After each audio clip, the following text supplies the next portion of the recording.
Alright, so you decided to get lean. You're tired of the belly fat, the love handles, and you want to finally be able to take off your shirt and be proud of what you see. But let's be honest, this probably isn't your first time trying, and you probably already know the basic advice such as tracking calories, lifting weights, and doing 10,000 steps per day. And there's nothing wrong with that advice, but advice is only as good as you can follow it, and that's what I want to help you with today. I'm going to give you the missing piece to go from knowing what to do to finally becoming someone who can do it consistently. I'm going to give you 4 simple rules I've personally used to get lean and stay lean now for over 10 years, and they're the same rules I've used to help over 1,000 coaching clients see results. Implement these in your plan, and I'm confident you'll finally get the lean physique you want. The first one is what I call the tit for tat rule. When you make a mistake, I want you to immediately follow it up with a healthy choice. Because the thing is, both good and bad decisions can gain momentum. And if you want to have any kind of control and consistency, you have to learn to cut bad momentum early. Had a big fatty lunch? Follow it up with light high protein meals for the rest of the day. Had a high calorie dinner? Skip breakfast the next day or drop calories by 10% for a couple of days. Got only 5,000 steps yesterday?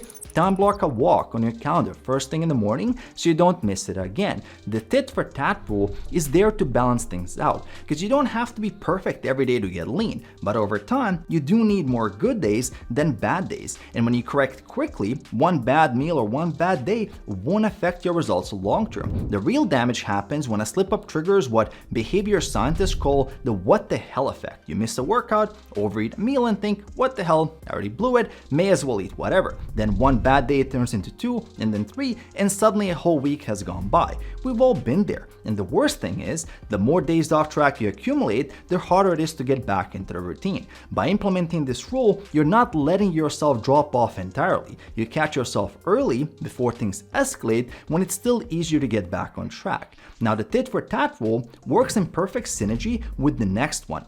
When you fall off, downsize the routine. Look, sometimes life gets so busy that despite not making any excuses, you simply can't keep up. And to get results, you need to have a plan for those moments. Let's say you missed your workout today because of an emergency at work. It was very stressful and you barely got any sleep. Yes, tomorrow is a new day, but now you're sleep deprived, even more stressed, and the work situation still hasn't resolved. Most people would let that derail their entire routine. They feel behind and think it would be better to just restart next week. And from my experience, once someone starts keeping workouts, the diet also goes out the window. And just like that, you're off track. What I found works best in these situations is reducing the habit to the smallest version you can still do consistently. Can't do your whole workout with 6 exercises in an hour in the gym? Do 3 exercises, 2 sets each. If that's not possible, can you get 5,000 steps, hit the like button on my videos, and do 4 sets of push-ups at home?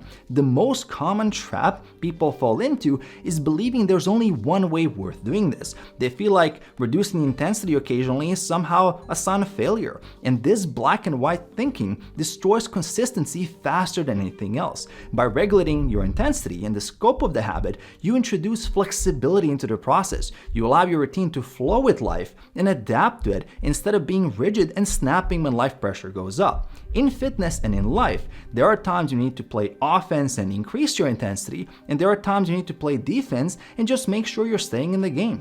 Those who can play both win the game long term. Now, this next rule is one of the most effective techniques I found for conquering self-sabotage and staying on track. I call it making positive excuses. So you know how we sometimes tell ourselves just 10 more minutes on the phone and turns into an hour of doom scrolling, or how just one drink quickly turns into a whole bottle of wine? Well, these little rationalizations seem harmless at first, but it's exactly how bad habits get their foot in the door. But what if we could flip that? What if we could use the same logic to stay on track? Instead of rationalizing poor decisions, we rationalize the good ones. Didn't do your 10,000 steps today? Just do 500 more steps and see how it feels. Procrastinating on work with a loaded inbox? Just reply to one email. Feeling unmotivated to do the whole workout? Just do the first 2 exercises and see where it goes.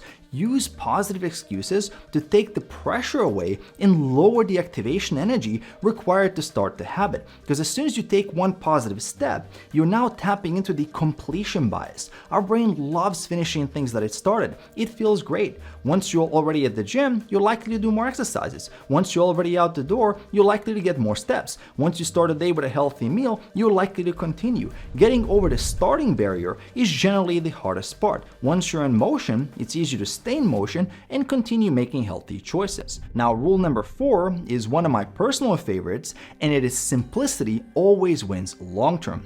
We're all being conditioned non-stop to think fitness is supposed to be this thing that's constantly changing. Every month there's a new diet, a new supplement, a new best way to train your chest or your arms. Social media lives on hype, and it creates this constant fear of missing out on what's optimal. So guys end up second guessing everything. They're changing their workout program every couple of weeks, jumping from one diet to the next, always tweaking their calories and macros, and end up frustrated because they're doing all this extra effort but not seeing results. I've been in the gym now for almost 15 years, and I can tell you, the things that actually matter haven't changed much. To get leaner, you need a moderate calorie deficit to lose 1 or 2 pounds to half a kilo or a kilo a week, and a healthy diet that keeps you full and gets you enough protein. To build muscle, you need 3 to 4 lifting sessions a week, take your sets near failure, and add weight over time. To recover, you need 7 to 8 hours of sleep, avoid alcohol, and staying up late. But above all, you need consistency. And the truth is, the fastest way to become more consistent is to do less, not more. We all have 24 hours a day, 168 hours a week.